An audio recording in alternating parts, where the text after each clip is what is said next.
Mahfud sebut perusahaan cangkang PNS untuk menimbun duit. Jakarta, CNN Indonesia, Menteri Koordinator Bidang Politik, Hukum, dan Keamanan Indonesia, Menko Polhukam, Mahfud MD menyebut banyak pegawai kementerian atau lembaga membuat perusahaan cangkang untuk menimbun uang. Mahfud pun mengungkap banyak tindak pidana pencucian uang di berbagai institusi dan dibiarkan begitu saja. Tak ada yang perlu dihentikan. Dan saya juga terus melangkah, saya ingatkan kementerian, lembaga yang kaya begini banyak. Dia bikin perusahaan cangkang, siapa penggunanya, uang bertumpuk, ujar Mahfud saat konferensi pers di Gedung Juanda I Kemenkeu, Jakarta, Sabtu 11 Maret. Menurutnya, hal itu tidak bisa ditertibkan oleh menteri sebagai pemimpin institusi. Oleh karena itu, aparat penegak hukum yang akan menindak. Dan itu menteri tidak sanggup jangkau ke situ. Makanya ada APH, aparat penegak hukum. Nanti kita kerjain, katanya. Mantan Ketua Mahkamah Konstitusi, MK, itu mengaku siap membongkar transaksi janggal terkait kasus dugaan pencucian uang yang terjadi di kementerian dan lembaga, K-Liter, negara.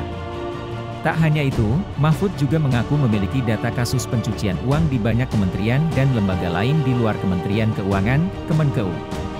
Adapun modus dugaan pencucian uang yang kerap dilakukan yakni membuat perusahaan cangkang yang menjadi tempat penghimpun uang. Uang tersebut, kata Mahfud, bisa berasal dari gratifikasi, kecil-kecilan, yang ada di hampir tiap proyek. Menurut saya di berbagai institusi hampir tiap proyek ada pencucian uangnya. Seperti gratifikasi kecil-kecilan, tapi disetorkan keluarga, perusahaan, dan anaknya. Menurut ilmu intelijen keuangan itu harus diperiksa, ucap Mahfud. Dan saya juga terus melangkah, saya ingatkan K-Liter yang kayak begini banyak, imbuhnya. Lebih lanjut, Mahfud menyindir kasus pejabat pajak Rafael Alun Sambodo yang memiliki mutasi rekening senilai 500 miliar rupiah, dengan 37 miliar rupiah diantaranya tersimpan di sebuah loker. Ia menilai, tindakan tersebut merupakan kasus dugaan pencucian uang. Itu kan pencucian uang. Kita tegakkan ini. Mari kita cari jalan ke depan. Kalau sudah jalan pembenahan di Kemenkeu, pungkasnya.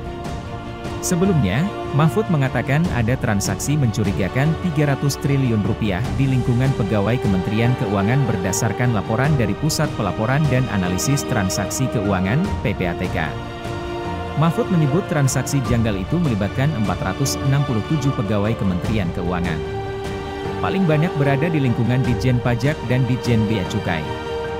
Menurutnya, temuan itu berdasarkan pada 160 laporan yang dilayangkan sepanjang 2009 hingga 2023. Mahfud mengatakan uang janggal yang beredar itu bukan hasil korupsi, melainkan pencucian uang. Tidak benar kalau isu berkembang kalau di Kemenkeu ada korupsi 300 triliun rupiah.